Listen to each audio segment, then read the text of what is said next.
Bonjour, bonsoir, bien-aimés dans le Seigneur. Cela dépend de l'ère à laquelle vous nous suivez. Moi, c'est le pasteur Merveille Kapimba. Je suis au-devant de vous en ce moment pour que nous puissions partager ensemble cette parole que le Seigneur a déposée dans mon cœur au travers de cette plateforme qui est LBC TV, Voice of Hope, que je vous invite d'ailleurs à suivre cette chaîne, à vous abonner massivement et à partager la vidéo, partager la chaîne pour que le plus grand nombre puisse être connecté pour être édifié par la parole, par les chants. Parce que c'est une chaîne qui a des objectifs très spirituels et des objectifs d'édification. Je vous invite massivement à vous abonner et le Seigneur sera en train de vous faire beaucoup de bien.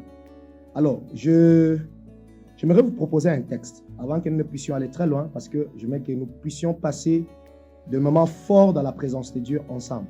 Nous allons avoir un moment de prière, mais d'abord j'aimerais que nous puissions partager avec vous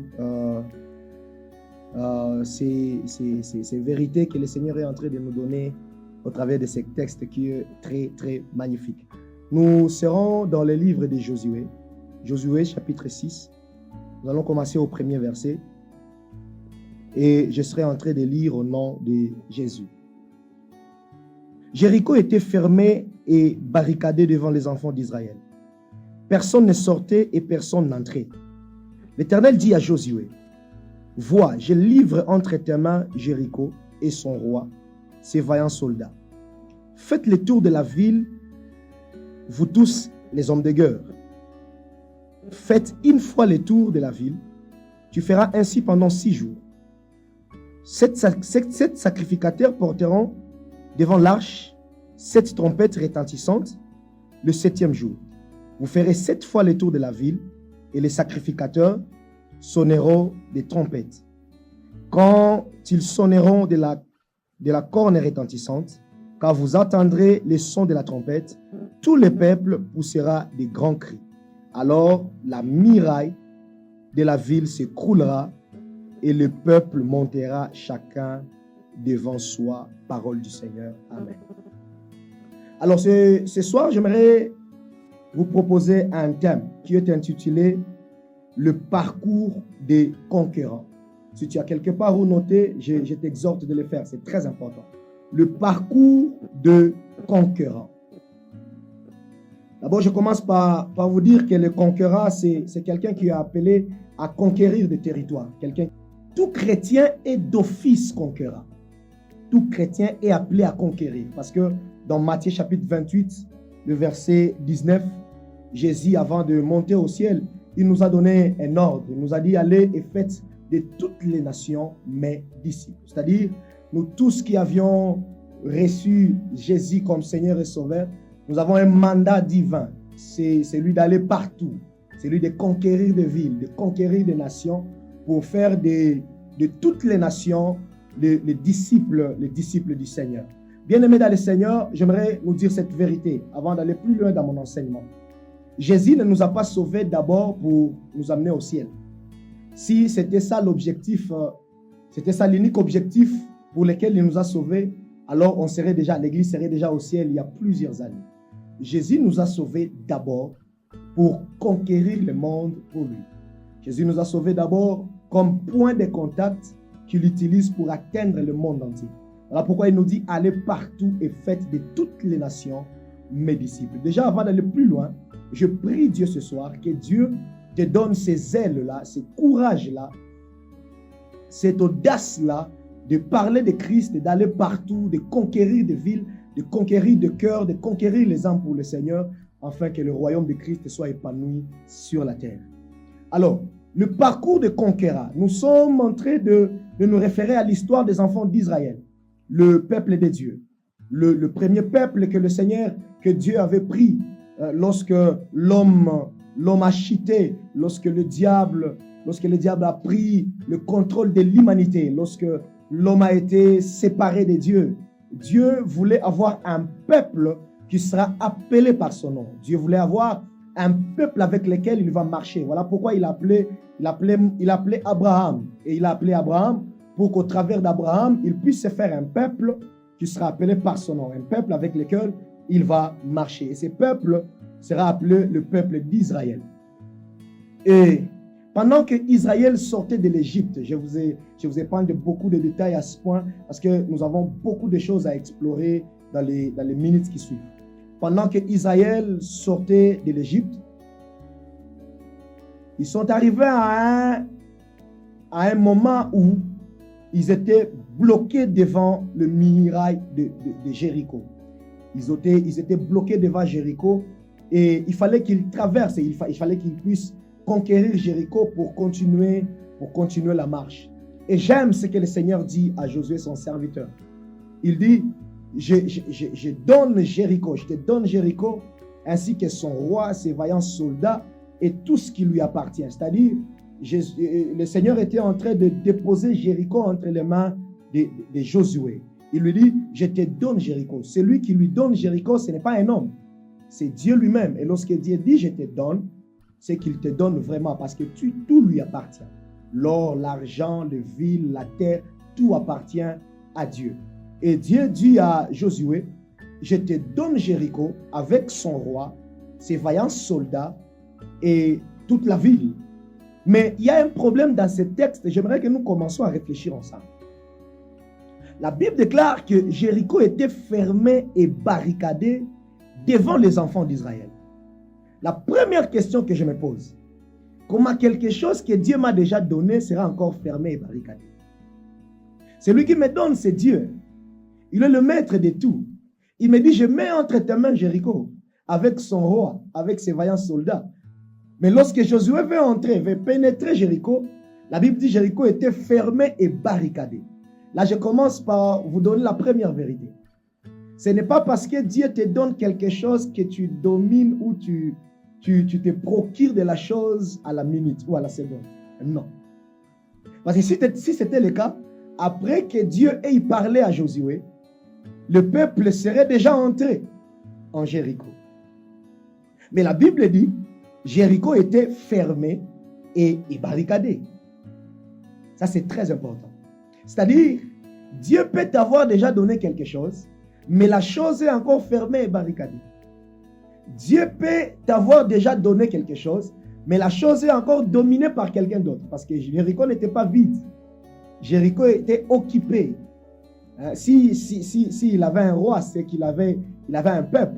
S'il avait des vaillants soldats, c'est qu'il avait une armée. Alors, comment Dieu peut donner à son peuple un territoire occupé?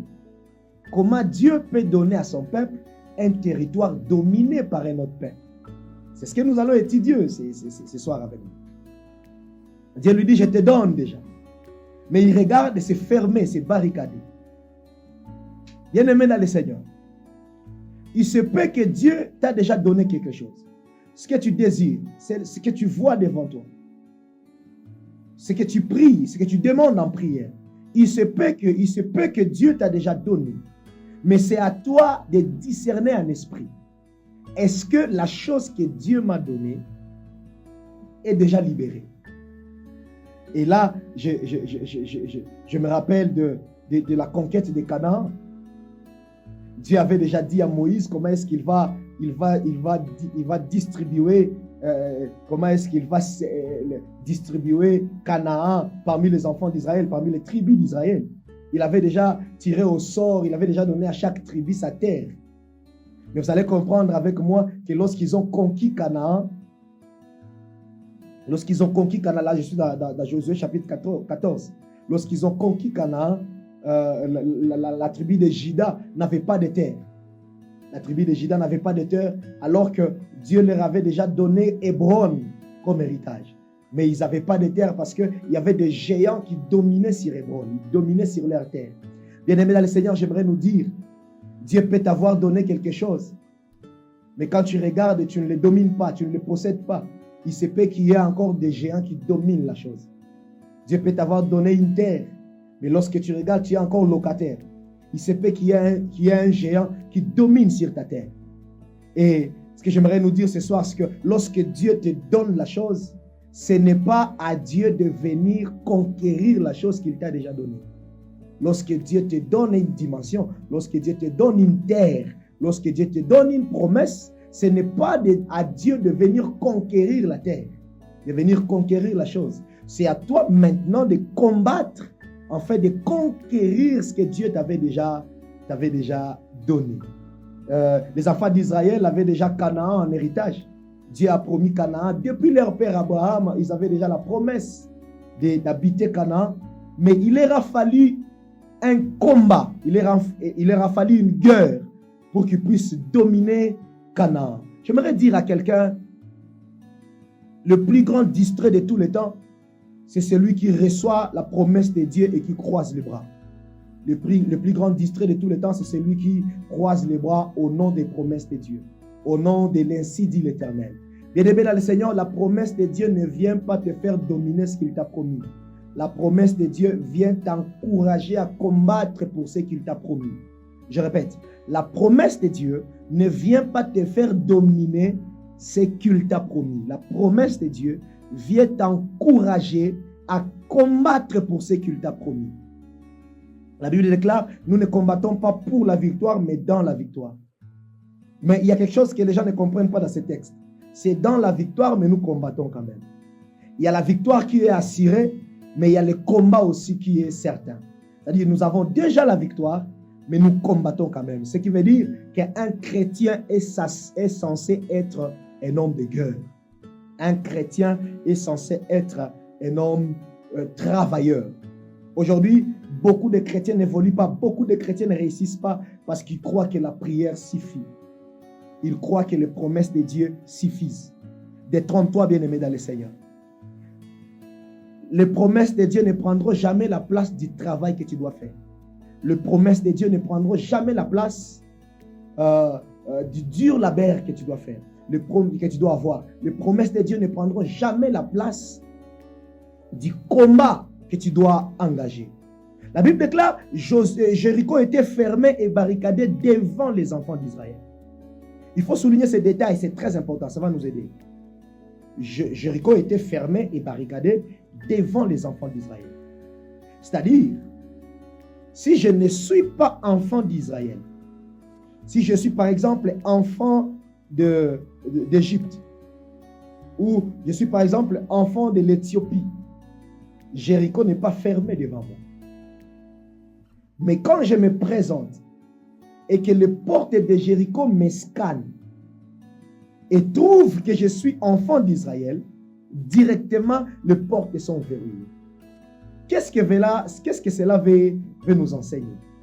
Bien-aimés dans le Seigneur, il y a des choses qui sont pour nous comme des Jéricho. C'est-à-dire, les autres y entrent facilement. Celui qui est de l'Égypte peut entrer facilement. Celui qui est de l'Éthiopie peut entrer facilement. Celui qui est de la Rome peut entrer facilement. Mais quand je suis d'Israël, c'est fermé et barricadé. J'aimerais déjà te poser une question avant de continuer. Quel est ce domaine de ta vie qui s'est transformé en Jéricho pour toi? Quel est ce niveau de vie? Quel est ce montant? Quelle est cette réalisation qui s'est transformée en Jéricho pour toi? Le niveau, le montant, la réalisation devant lequel tu vois les autres entrer. Le mariage que tu vois les autres faire avoir. Le type de foyer heureux que tu vois les autres avoir. Mais quand c'est toi qui es d'Israël, c'est fermé et barricadé. Tu peux facilement témoigner dans la vie de quelqu'un d'autre une dimension qui arrive sans effort. Tu peux facilement voir quelqu'un qui vient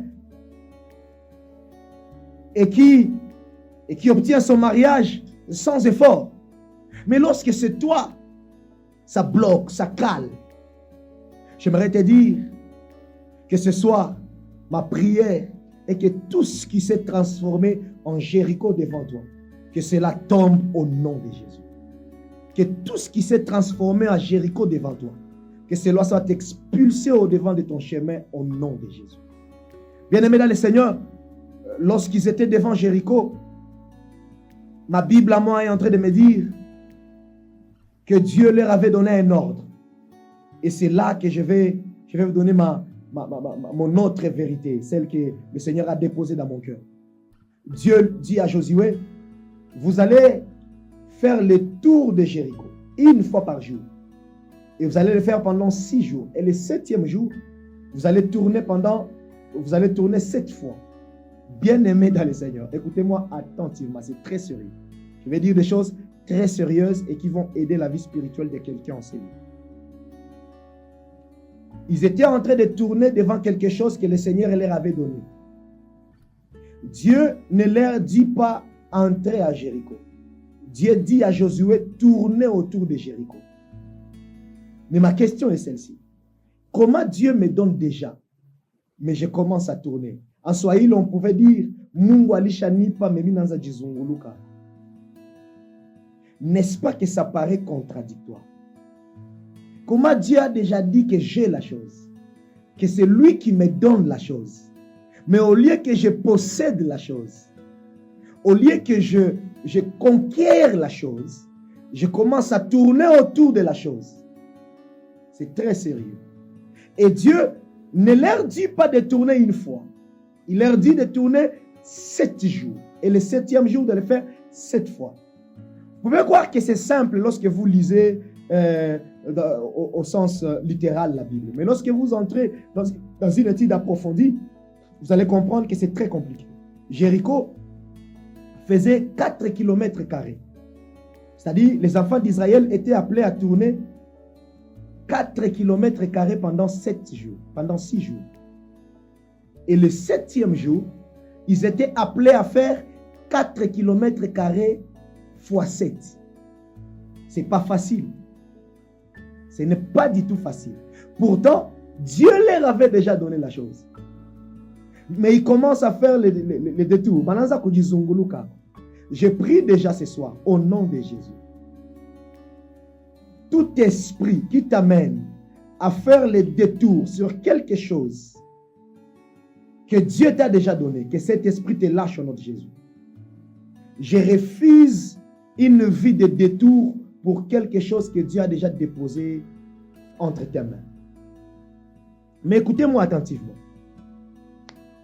Le détour qu'ils étaient en train de faire n'était pas le feu de hasard. C'était la volonté de Dieu. Dieu ne voulait pas qu'ils entrent au travers de la porte. Mungu akuwa napenda baingilie kumulango. Pourquoi? Parce que bakiingilia kumulango batafika kwa urahisi, lakini Mungu hatatukuka. L'objectif de Dieu n'est pas seulement de leur donner Jéricho. L'objectif de Dieu est aussi de se rendre gloire. Je répète. Objectif ya Mungu haiko tu kubapatia Jéricho. Objectif ya Mungu ni kutukuza aussi jina lake. J'aimerais déjà dire ceci aux enfants de Dieu. Mungu anaweza kuahidi kitu, mais objectif yake haiko tu kukupatia kile kitu. Objectif yake iko aussi kutukuza jina lake kupitia maisha yako. Ndio maana unaweza kutana ke kitu yenye Mungu ashakupatia, mais unaanza kujizunguluka hapo. Dieu ne veut pas seulement que tu possèdes. Dieu veut aussi, lorsque tu vas posséder, que sa gloire éclate au milieu des nations. Je lève ma main et je prophétise. Que Dieu fasse éclater sa gloire au travers de ta vie. Il est ma situation difficile, zenyoko napitia. Mungu ajitukuze hapo. Il est ma moment dur, zenyoko napitia. Kote kwenye huko dans le monde. Je prie que Mungu ajitukuze kupitia maisha yako kwa jina la Yesu. Bien-aimé dans le Seigneur. La deuxième raison pour laquelle Dieu voulait à ce que il puisse contourner la muraille. Avant de la donner, j'aimerais vous ramener un peu en arrière. Vous savez, Dieu, lorsqu'il constate qu'il marche avec les gens qui ne le connaissent pas, il cherche un moyen de se faire connaître. J'aimerais le dire en Swahili. Mungu akione kona tembea na batu benya bamujua, anatafutaka moyen ya kujijulisha kwa. lorsque Jésus marchait avec les disciples ne connaissaient pas qui il était. Ils l'ont suivi par ordre, mais ils n'avaient pas encore la révélation de qui est Jésus. Et Jésus le savait. Voilà pourquoi un jour, il leur avait demandé, comment est-ce qu'on m'appelle? Et les disciples ont dit, certains t'appellent Moïse, d'autres s'appellent Élie, d'autres t'appellent l'un des prophètes. Et Jésus tourna son regard vers les disciples, il leur avait demandé, et vous, que dites-vous que je suis? Et Pierre a répondu, tu es le Christ, le Fils de Dieu. Et Jésus lui a dit, ce n'est ni la chair ni le sang qui t'ont révélé, vous connaissez l'histoire, mais c'est mon Père qui est dans les cieux qui te l'a révélé. Bien-aimé dans le Seigneur, même Pierre, celui qui a eu la révélation que Jésus était le Christ, il ne le connaissait pas encore. Pourquoi je le dis? Parce que lorsqu'ils étaient dans la barque et que la tempête a commencé, Jésus était venu marcher au-dessus des eaux.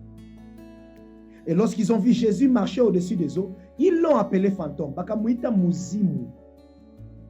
Comment vous pouvez appeler fantôme quelqu'un que vous connaissez, quelqu'un avec qui vous marchez? Il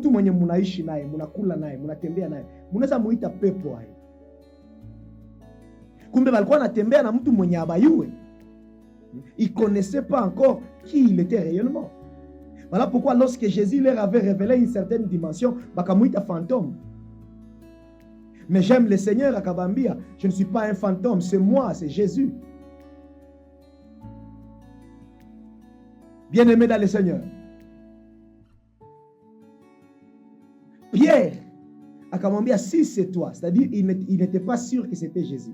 Il dit, si c'est toi, ordonne que je vienne aussi marcher au-dessus des eaux. Si c'est toi, ordonne que je vienne aussi. Et soit comme à Pierre, viens. Et il a commencé à marcher. C'est-à-dire, il ne connaissait pas encore qui était le Seigneur. Et ça peut être aussi ton cas là où tu me suis. Tu peux être en train de marcher avec un Dieu que tu ne connais pas encore. Voilà pourquoi j'aimerais te dire cette vérité. Dieu te fait passer des fois par certaines circonstances, non seulement pour te faire, pour te faire souffrir. Ce n'est pas d'abord pour te faire souffrir. Ce n'est pas pour te faire souffrir. Mais c'est pour que tu réalises le Dieu avec qui tu marches. Il peut te faire passer par des moments difficiles. Pas parce qu'il veut te faire souffrir. Mais anataka ukuwe conscient na Mungu moko natembea naye. Bien-aimé, j'aimerais vous dire que Dieu aime les défis. Dieu se révèle dans les défis. Alabambia muzungulu ke Jéricho, je m'avais déjà cité. Alabambia muzungulu ke Jéricho. Bakanza zungulu ka Jéricho. La deuxième raison pour laquelle il voulait que le peuple puisse contourner Jéricho, c'est parce que il voulait se révéler à ce peuple. Il voulait leur montrer la puissance de celui avec qui il marchait. Parce que des fois, avant d'expérimenter certaines choses, nous ne sommes pas conscients de la puissance de notre Dieu. Tu ne peux pas être conscient de Jéhovah Rapha avant qu'il ne te guérisse d'une maladie qui allait te tuer. Tu ne peux pas être conscient de Jéhovah Sabaoth avant qu'il ne combatte pour toi. Tu ne peux pas être conscient de Jéhovah Jireh avant qu'il ne puisse pourvoir à tes besoins. Voilà pourquoi je prie ce soir. Que Dieu utilise ta situation, quelle que soit la situation par laquelle tu passes. Que Dieu utilise ta situation pour te révéler qui il était réellement pour toi. Que Dieu utilise ces moments difficiles par lesquels tu passes pour te révéler qui il est. Mungu atumikishe ile mamoma ya défi zenye uko napitia. Zile mamoma za challenge zenye uko napitia, jua kuonyeshe yeye ni nani kwako kwa jina la Yesu.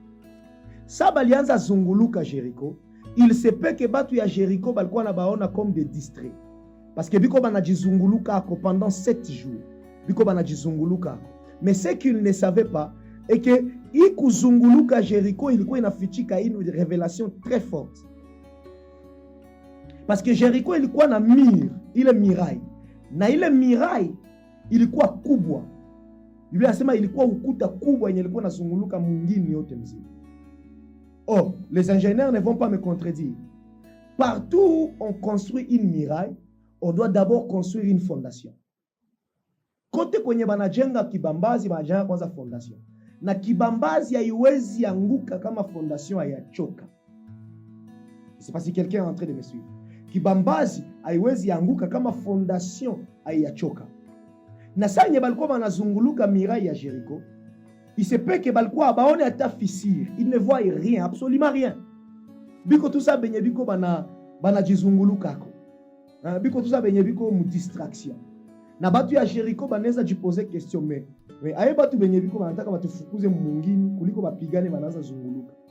J'aimerais dire à quelqu'un, les formules de Dieu sont bizarres, mais les résultats de Dieu sont glorieux. Quelqu'un ne m'a pas compris.